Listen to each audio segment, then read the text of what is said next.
Bonjour à tous et à toutes, bienvenue sur Chess.me. Alors je vais analyser la partie numéro 59 que je viens de jouer contre un homme. Ça fait longtemps, je le dis, parce que partie 59, ça fait 4 ou 5 parties que je joue contre des machines, donc une semaine. Bien là, je rejoue contre quelqu'un de vrai. Euh, Eric Chess 1989 et on va regarder la partie. Comme je vous ai dit, comme je le dis tout le temps, faut toujours, comme tout le monde le dit, il faut toujours regarder, analyser ses parties. Et moi ce que je vous propose c'est de... Oh là là, mais c'est insupportable les téléphones les gars, faut arrêter. Quand ça bip pas c'est Google qui se met à vous parler quoi. Alors, du coup, qu'est-ce que je disais? On va analyser en regardant la qualité de mon jeu, un peu sur la régularité, les stats, et puis l'ouverture. Et je regarderai plus précisément les erreurs que j'ai pu faire. Donc ce que je vois ici tout de suite, j'avais les noirs, hein, c'est que par deux fois dans l'ouverture, j'aurais pu prendre l'avantage et je l'ai raté. Donc là, c'est l'histoire de chance et punition dans Insight. J'ai pas réussi à punir les erreurs de mon adversaire, ça c'est pas terrible. Manque de vigilance avec les noirs que j'avais déjà vu d'ailleurs. Et il a continué, donc finalement j'ai réussi. Et après, on va dire que j'ai joué plutôt solidement pour gagner la partie, sans jamais avoir été vraiment en danger. Donc ça c'est plutôt bien quand même. En termes de statistiques, 56 pertes moyennes en 100 pions, c'est vraiment pas terrible. Je pense que les gaffes qui sont là, ils sont pour quelque chose, on verra. On voit, j'ai perdu 2 points et demi ici et 2 points et demi ici, ouais, donc ça fait déjà beaucoup. Plus encore un petit peu là, presque 2 points encore ici. Donc voilà, ça fait beaucoup, mais les deux gaffes, c'est sûrement les trucs qui sont là, tellement les remontées sont importantes. Donc en dehors des deux gaffes, en fait ça veut dire qu'il y a une tactique que j'ai pas vue, quoi, a priori pendant deux coups, et je l'ai laissé passer, et c'est ça qui plombe un peu mes statistiques. Ok. Et puis trois imprécisions que je verrai dans le jeu. Maintenant sur l'ouverture, allons-y. Donc 4 c'est 5, on a joué une canne, ce qui est le plus normal. Cavalier prend C6, c'est le coup principal, il a joué le deuxième coup, fou E3, qui est pas mal, c'est un coup ambitieux pour les blancs, j'aime bien. Cavalier F6. Alors cavalier C6, là, c'est que je joue, c'est pas le coup principal, hein. Le coup principal, c'est cavalier F6 tout de suite, mais bon, question de choix d'ouverture, hein. Du coup, déjà, je joue pas les Najdorf, mais je joue la canne. Et, alors, il y a beaucoup de copies dans les ouvertures, hein. Il y a beaucoup de gens qui vont réciter des Najdorf, machin, parce qu'on a Maxime Vachier-Lagrave, il y a eu Kasparov, Fischer, etc. Donc évidemment, c'est des grosses références, mais moi aussi j'ai essayé, en fait, c'est pas mon style, quoi. Ça marchait pas, je me faisais planter des tas de trucs sans arrêt, et je suis beaucoup plus à l'aise avec celle-ci. Et donc, je crois que c'est à chacun de trouver son ouverture en essayant, tout simplement, hein. Alors là, le blitz peut aider, les parties lentes, quand même, euh, peuvent aider aussi, parce qu'en blitz, on rate des choses bêtes, et en partie lente, on va plus se pencher sur la question, et si finalement on fait encore des grosses erreurs, c'est qu'on n'est pas chez soi, ça va pas, quoi. Il faut essayer de trouver autre chose. Donc voilà, et ça c'est pareil, c'est un coup, j'ai essayé plusieurs choses, j'ai regardé, le coup cavalier C6, j'aime bien. Pour plusieurs... Il y a aussi des histoires d'interversion parfois. Alors. Donc cavalier F6, petit roc. Ici, le coup principal, c'est cavalier E5. Enfin, le coup le plus joué, mais c'est un vieux coup quand même. Je sais pas si on a la date. Cavalier prend D4, c'est un bon coup aussi, qui permet presque d'égaliser, mais c'est embêtant parce que c'est pas forcément ce que j'avais envie. Et il y a B5, qui est un coup effectivement agressif. Fou D6, qui vient montrer que, enfin, qui vient souligner le fait qu'il n'y a plus de cavalier en F3. Et il y a H5, qui est le petit coup que j'ai joué. Je l'aime bien, H5. Parce que pour moi, il rend plusieurs services. Déjà, si un jour les blancs jouent F4, souvent c'est pour pousser F5 ou E5. Alors E5, on arrive à l'empêcher, donc ils veulent pousser F5 et pour ça ils poussent G4. Bah là, il va y avoir un petit problème pour pousser G4, il va falloir consommer du temps là-dessus. Il y a des petits pièges aussi un peu plus tard. Et puis tout de suite, ça peut menacer d'aller chercher ce fou qui vaut de l'or, là, hein, le fou de case noire des blancs. Donc voilà, bon, ça c'est les avantages d'H5, les inconvénients c'est que il va peut-être pas trop falloir roquer tant que les dames sont là, parce que ce pion, c'est une catastrophe, il y a un moment on aura envie de le ramener en H7, ce qui n'est pas permis, hein. Ok, donc enfin bref, c'est mon coup. Et donc là, mon adversaire fait une gaffe F3, et là il y a donc une tactique que j'ai pas vue. À base de fou C5, il était déjà perdant en fait, je l'ai pas vu du tout. Et ah oui, le clouage commençait plus tôt que je ne pensais, en effet, puisque là on menace de prendre le cavalier. Ok. Et s'il le défend, On prend une fois. Fou prend, je dirais plutôt. Fou prend D4, cavalier prend. Et dame C5. Ok, au prochain coup, ce sera E5. Donc, effectivement, F3 qui n'était pas un coup logique dans cette position, mais que j'avais jamais vu. Il faut se demander ce que ça fait. Hein, ça ne protège plus E3, donc on pouvait jouer fou C5, et ça, j'ai totalement raté. C'est pourquoi, d'ailleurs, dans cette position, on joue plus souvent H3. Même idée, hein, on soutient G4, on empêche cavalier G4. Donc, mais par contre, on ne met pas ce fou en l'air. Mais ça, j'ai totalement raté. Par contre, je suis content, vous voyez, premier apprentissage de cette partie. Il faut savoir que dans mes siciliennes, je rencontre assez régulièrement cette position ou ce type de position. Donc le jour où on va me répondre F3, je vais avoir un petit signal derrière, je vais dire ça, j'ai déjà vu, c'est pas un bon coup. Et effectivement, il y aura un problème. Alors peut-être que le jour où on me jouera, le fou sera pas en E3, il sera en D2 et ça se passera très bien, ou je ne sais pas quoi que faudra voir. Mais voilà. Voilà un des intérêts d'avoir analysé cette partie. Déjà, je pourrais m'arrêter, j'ai appris quelque chose quoi, par rapport à mon ouverture à mes lignes. Donc j'ai raté ça une fois. Ok, B5, bah forcément.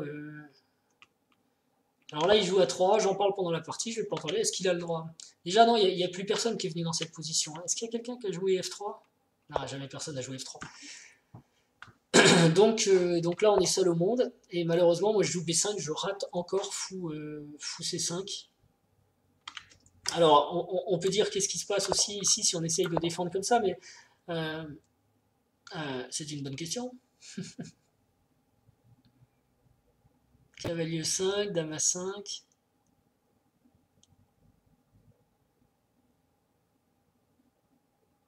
Ouais, l'idée c'est de défendre et quand on va reprendre ce sera avec échec et on pourra prendre le cavalier. Donc le cavalier va sauver ici. Ça j'aime un peu moins quand même. Hein. Cavalier prend E6, voilà, gros sacrifice du cavalier. D prend E6 et dame D2 pour défendre. Ok, ok, je sais pas. Je suis pas fan quand même, mais bon, ça a l'air bien pour les noirs. Ok, au moins on aura compris.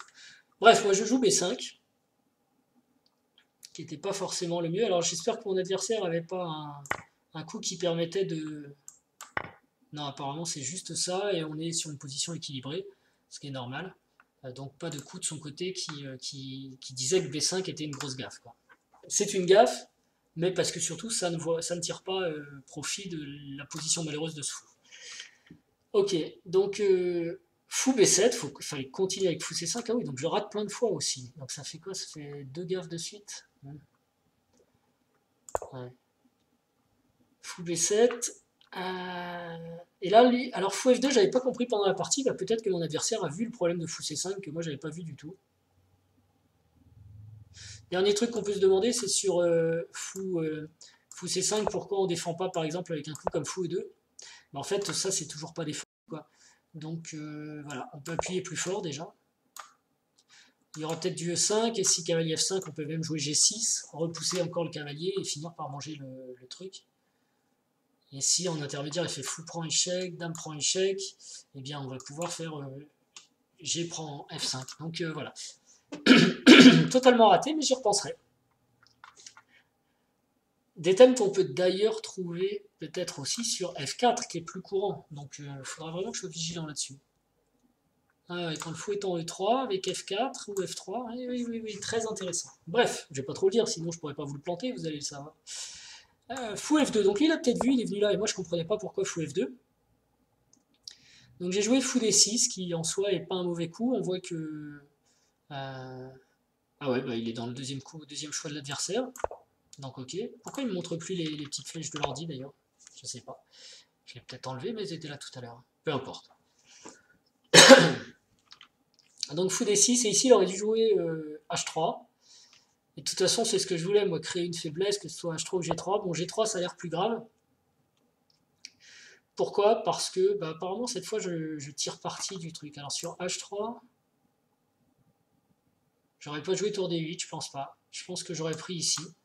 Mais là, il donne 0, donc c'est pareil, non? Cavalier prend, fou C5. J'aurais joué un truc comme ça, fou prend C5, dame prend C5, et on est aussi aux alentours de 0, quoi. Donc, c'est pas la cata. Par contre, G3, il trouve que c'est une grosse erreur. Alors, c'est... cavalier D4, c'est le bon coup. Prend D4. Et H4, comme j'ai joué. Donc ça, c'est pas mal. C'est qu'on exploite, en fait, on est en train quand même de poser de grosses questions au roi noir. Donc j'ai bien joué, en fait. Roi G2 était possible. Au lieu de ça, il joue F4. F4, ça ne marchait pas pour une question un peu tactique. Bon coup, a priori. Alors, est-ce que c'est le premier coup de l'ordi? Non, c'est fou C5 le premier, mais enfin, les évaluations sont très proches. Et ça y est, oui, d'ailleurs, il tourne et il finit par venir. Voilà, non, il ne sait pas. On doit pouvoir les jouer dans un sens ou l'autre. De toute façon, c'est... Bon, moi, j'ai bien aimé choisir celui-là en premier parce que ça me permet peut-être de faire un échec à intermédiaire un moment, je ne sais pas. H prend G3, fou C5, bon pour l'instant pas de faute des noirs, donc on est en train de tout simplement déborder la défense blanche par l'aile. Fou prend C5, dame prend C5, on est à moins 4 ici, c'est énorme. En roi G2, presque forcé, puisqu'attention, hein, l'attaque est forcée de toute façon. Ou alors il y a tour... Je pense que sur tour F2, j'aurais été super tenté par tour H1. Je sais pas si... Ah, il met même tour H2. Ouais, même idée, tour H2. Tour H2, parce que si roi prend, d'ailleurs dame prend, roi monte, et après ça on fait grand roc, voilà. Et boum, parce qu'en plus cette case est protégée. Donc...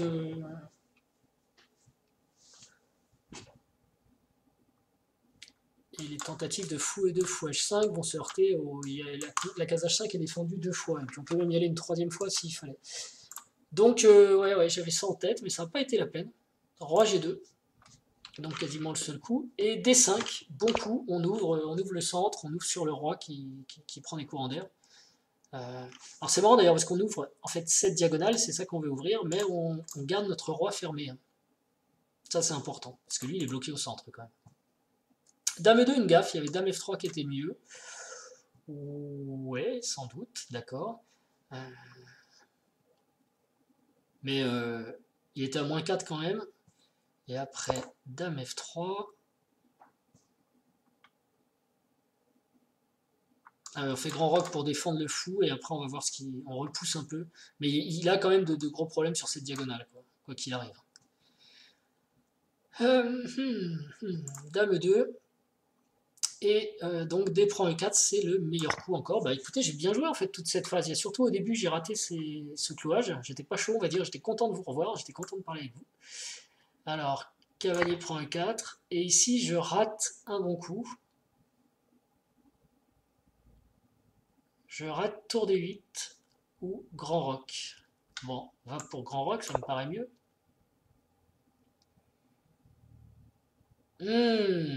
Et oui, l'idée c'est que quand on va prendre, dame prend, on doit pouvoir commencer à rentrer à l'attaque avec tour D2 échec. Il n'y a pas de tour F2 parce que la dame, quand tour échec, une fois que cette dame est en E4 ici, il n'y a pas de tour F2 parce qu'on contrôle aussi F2 avec la dame. Donc ça va être très compliqué de survivre ici pour les blancs parce que les tours pénètrent dans le camp et c'est... ouais. Ah ouais, j'ai raté ça. On nous donne une petite variante ici pour défendre le cavalier. Tour D4, attaque en plus une fois de plus le cavalier. B4, on renonce presque. Dame F5. Ah, en plus, on joue avec ce clouage parce que, vous voyez, la dame vient se mettre en position de découverte face au fou, mais pas moyen, il n'y a pas de découverte. Et maintenant, on a la dame H3 qui rentre aussi. Ok, ça j'ai raté. Au lieu de ça, j'ai joué dame D4.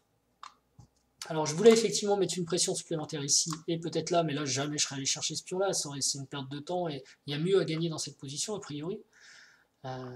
Tour à E1. Ok, il défend. Petit roc. C'est bien, mais maintenant, j'ai plus la possibilité tour D4. Bon, j'ai toujours un gros avantage. Donc, c'était le bon coup, ça, au fait. Je regarde pas là, parce que je dis...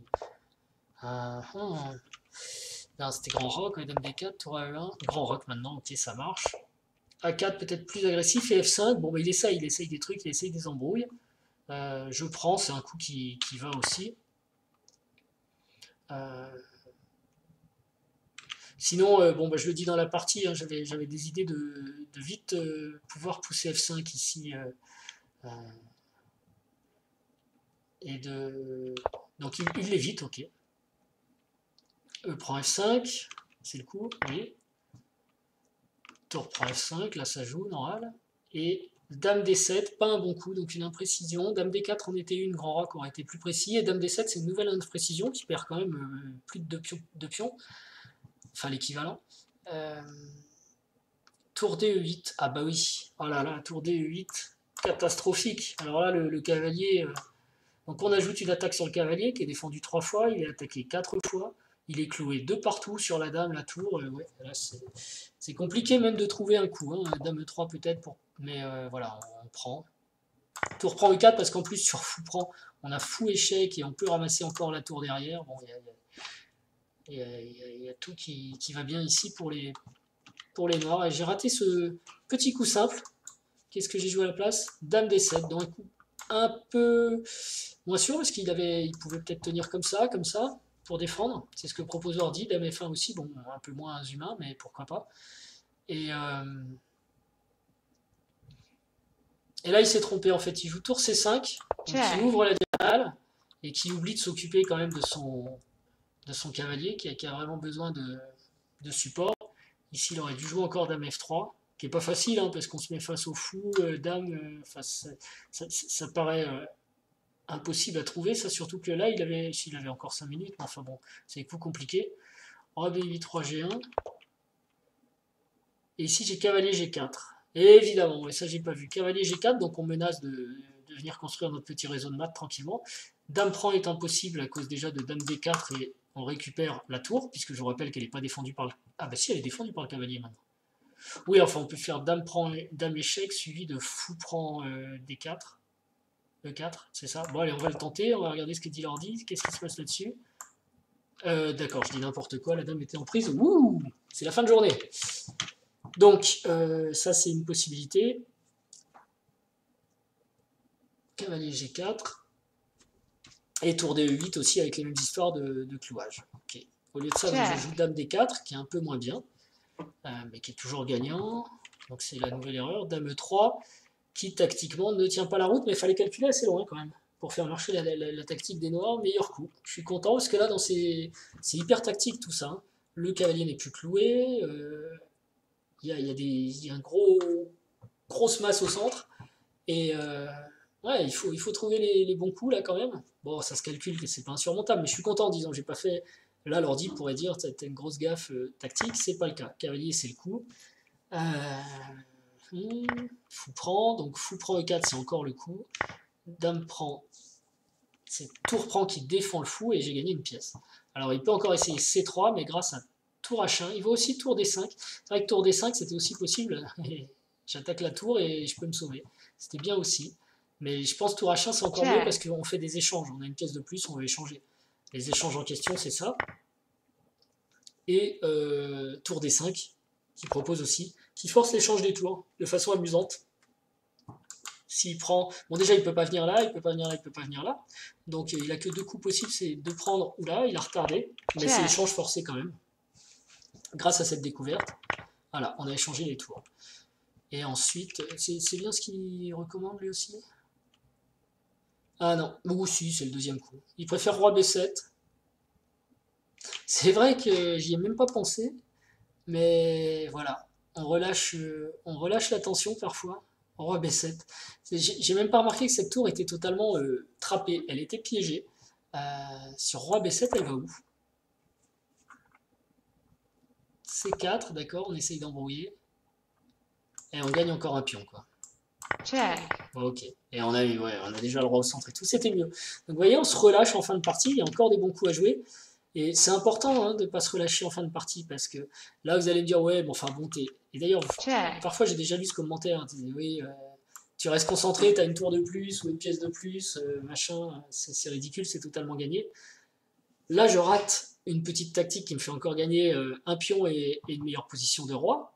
Mais puisque je l'ai raté par manque de vigilance, j'aurais très bien pu rater une chance de mon adversaire, une opportunité de mon adversaire qui retournait la partie. Donc il faut rester vigilant surtout dans ce sens-là en fait. Ça peut se retourner toujours les échecs, c'est une horreur. Alors donc tour de 1, paf paf, c'est aussi pour ça que j'ai choisi l'échange simple sans trop me creuser la tête.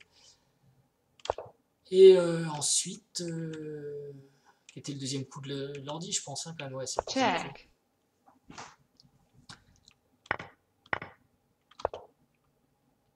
Ici, fou des 5 tout de suite était peut-être plus précis, en effet, parce que il aurait peut-être pu essayer de jouer avec ses pions, ce qu'il a fait d'ailleurs.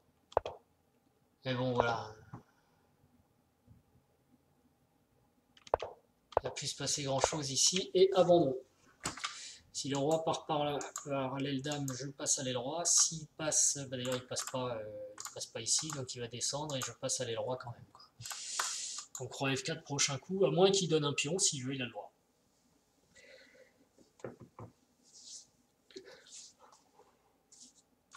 Oh, excusez-moi. Donc voilà, c'était l'analyse, enfin l'analyse. C'est un grand mot, mais j'ai regardé la partie numéro 59 avec vous.